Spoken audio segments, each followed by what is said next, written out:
I got to say, this has been one of the more interesting NFL off seasons that I can remember, in large part due to free agency and the big names available in the quarterback market.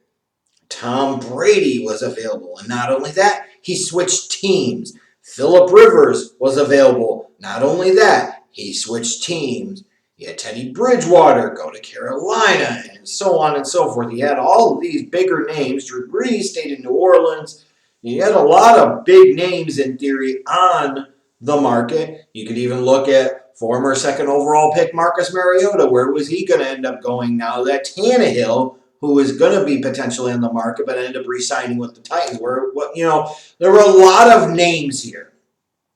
Names that were either former high picks that have been failures or big name quarterbacks at the end of their career, but still fascinating nonetheless to see some of the movement and some of the changes for teams with the quarterback position. Well, that brings me to Cam Newton and Jameis Winston. And the fact that initially I was relatively surprised that one or both of them had not already found an NFL team. That one or both of them did not already get somebody to offer him a contract and potentially offer him a chance at their starting quarterback job in 2020.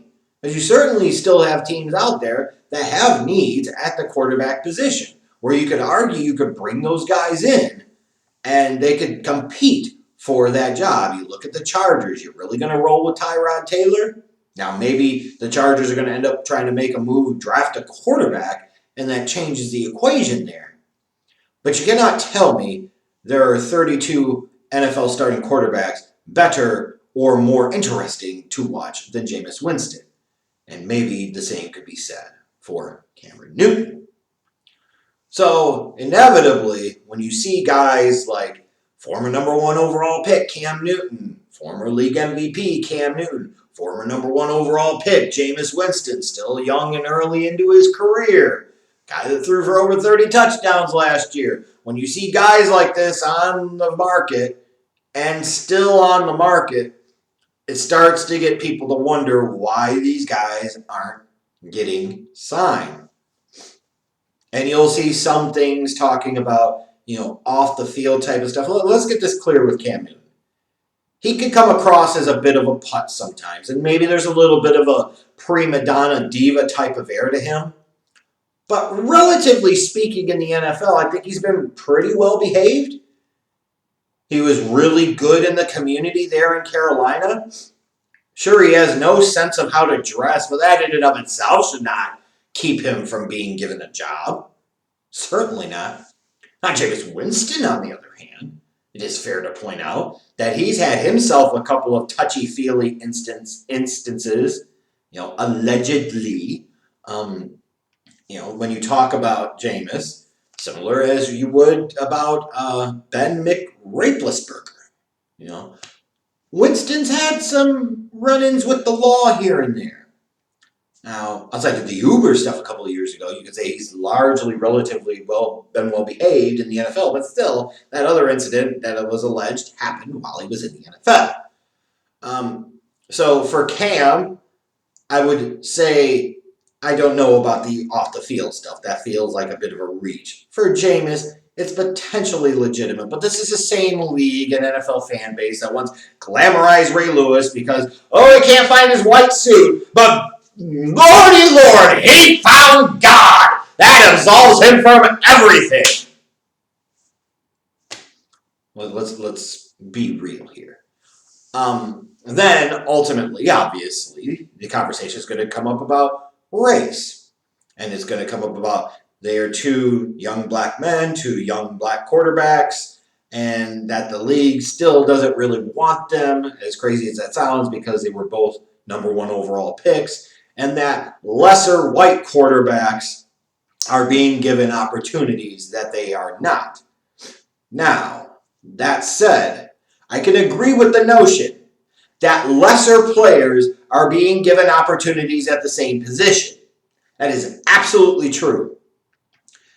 That absolutely also happens in the real world and is not always based on race. It is not. You see this happen far too often, especially in the corporate world. Nepotism and mediocrity are rewarded, where hard work, dedication, commitment, execution are penalized. So if you talk about Cam and you talk about Jameis, is it the fact that they're black quarterbacks is what's holding them back from being signed? I think it's a little bit of a stretch to go there. Now, you could say that Cam being perceived as a pain in the ass off the field or a bad guy off the field could have some racial elements to it. That, I would agree, would certainly be true. Or at least I could perceive that. But you have to look at the larger picture here. Number one, we don't, I think, know how much money Jameis Winston is asking for in free agency. We don't know how much money Cam Newton is asking for in free agency. We're also talking about two guys that were former number one overall picks for their teams, had many years as a starter in both cases, especially Cam in Carolina and all the success they enjoyed. And their teams ultimately decided to move in a different direction. That tells you something out there in the open market. So you don't know how much these guys are asking for. These guys could be shooting for the damn moon and not coming to terms. And teams might be reaching out and putting out feelers and finding out what the contract demands are. And they're saying, well, that's just not grounded with reality. We can't afford that. Then you also have that mental thing of another team that was familiar with him and knew him for many years has moved on. Why would we then sit there and jump into that marketplace? Valid questions. You're also looking at Jameis Winston. And you're talking about, he threw for over 5,000 yards and over 30 touchdowns last season. But he had the 30-30 season. He also threw 30 damn picks. He ended the damn season with a pick six. It was one of the most majestic, resplendent displays of high-rolling mediocrity that I have ever seen.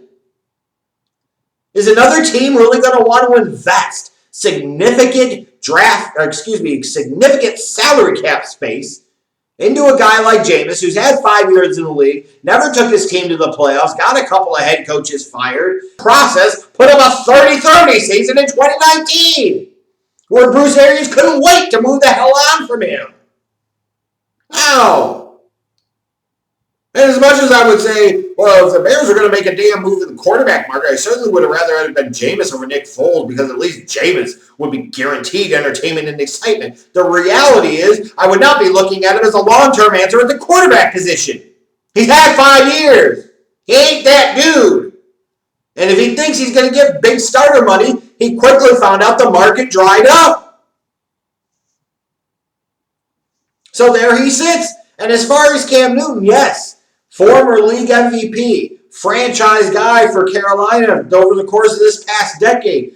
But this is also a guy that's the past couple of seasons has been significantly impacted by injuries. 2018, his shoulder was shot. And when he came back at the beginning of 2019, I saw absolutely no evidence of that shoulder being right again. Then we're talking about the foot injury and whatever that was, or the ankle injury, whatever the hell that was, that kept him out most of 2019. This is a guy over the age of 30 with a style of play that you worry about whether or not he can keep up, who has had some durability issues. And by the way, we still, I don't think, got fully answered the questions about what the hell he had left in his arm and what his shoulder situation was. So durability issues, concerns about the flipper, guy over the age of 30, style of play that doesn't translate as well given his age, and there's legitimate concerns here. Now, to me, as much as anything else, I think you could chalk it up to a couple of things. One, it's team stupidity. Some teams trade for Nick Foles, when a Cam Newton may still be better, or perhaps a Jameis Winston at least would be more interesting and potentially better. You can't always account for stupidity. Stupidity and racism a lot of times go hand in hand, but they don't automatically always have to go hand in hand. You could have otherwise very smart people who are incredibly racist. You could also have incredibly dumb idiots that are kind to everyone. They're just stupid morons, or they're horrible at their jobs, but don't have to be racist. You look at Cam, and you would say somebody should be giving him an opportunity. I would be really surprised if they don't at some point in time. But a lot of teams that went through their initial pass in free agency. You also look at some of the impacts from COVID-19. Have they been able to do the medicals on a guy like a Cam Newton? Are they able to get confirmation that his shoulder's really 100%? Do we know what he's actually asking for in the open market? No, we don't. We probably have reports or rumors of it, but we don't truly know. I would envision at some point in time somebody would come to their senses and at least give him an opportunity, especially if Cam puts himself in the right position from a contract demand standpoint. The thing with Jameis Winston, I would anticipate at some point in time, somebody like the Chargers maybe, or the Steelers, or somebody's going to give him an opportunity, bring him in. But how desperate are you to do so? Yeah, it's great. He put up a lot of big numbers. He also threw a ton of picks last year, had a lot of talent on offense around him, and still couldn't lead the team to the playoffs. And you say, well, Marcus Mariota sure got signed quick as hell by the Raiders. Yeah, because Gruden, I think, had a love affair with Mariota, and you look at Mariota's price tag, it wasn't that big. If Jameis is hitting the market and he was expecting 25, 30 plus million a year as a starter, newsflash, sir, that wasn't going to happen.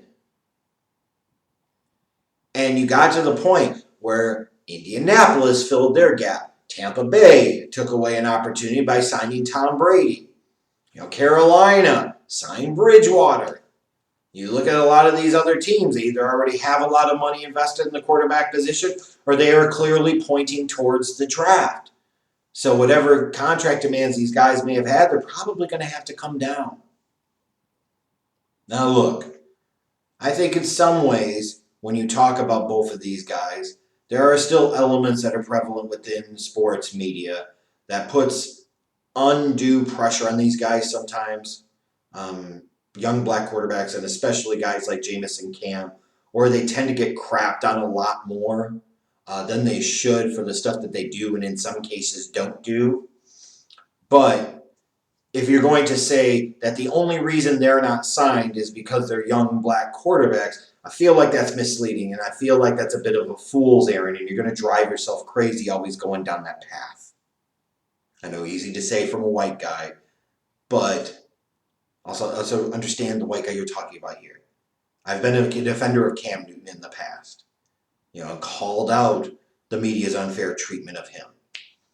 It's just the way it is. There are other circumstances, there are other things at play outside of just skin color that is keeping both of these guys unsigned currently. I mean, would you want to pay Jameis Winston $30 million? In theory, that might sound great to you. Oh, this is balls to the walls entertainment. But if it was your own money, would you want to give $25, $30 million to Jameis to be your unquestioned starter? Do you really have that much faith that Cam Newton still has it anymore? And those are important questions that you have to answer for and resolve. And I would assume both of these guys eventually will get an opportunity, but we shouldn't be surprised that they're still on the outside looking in right now.